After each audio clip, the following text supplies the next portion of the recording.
Рудникот Иловица преку ноќ доби дозвола за работа откако се продаде на фирма со седиште на Кајмански острови, а директор стана син на познат бугарски бизнисмен, обелодени подпредседателот на ВМРО ДПМН Александар Николовски. Тој рече дека е против отворањето на рудник во тој регион, зашто ќе се уништел целиот крај кога би почнало да се копа. Таа фирма, Галена Assets Management, во моментов поседува 53% од Иловица.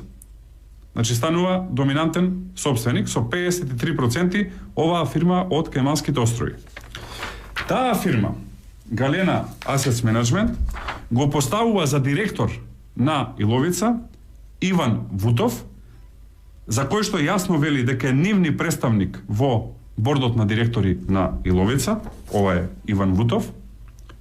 Она што е интересно за Иван Вутов е дека е син на Цоло Вутов, еден од најбогатите луѓе во Бугарија, близок пријател на актуелната власт во Бугарија.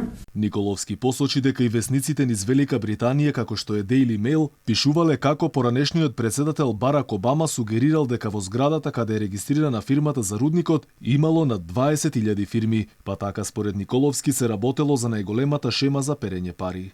Дали е само случајност тоа што Зоран Заев ветил рудник на Бојко Борисов, тоа што рудник не се дозволуваше да се отвори, ама откако влегол сомнителен капитал од Кајмански острови, а за директор влегува бугарски државјанин син на еден од најголемите бизнисмени во Бугарија, наједнаш судот носи различна одлука. Ова е прашањето на кое што очекува одговор голем дел од Источна Македонија. Инаку претходно активисти од граѓански организации заедно со жители од Иловица и Штука со жив ѕид и моторни возила го блокираа патот до рудникот на планината Огражден. По бројните протести и блокади се одржаа и два локални референдуми во Новосело и Босилово. Резултатот тогаш покажа дека преку 90% од населението се изјаснило против рудникот, но Уставниот суд одлучува да ги поништи зашто не бил постигнат цензус од над 50%.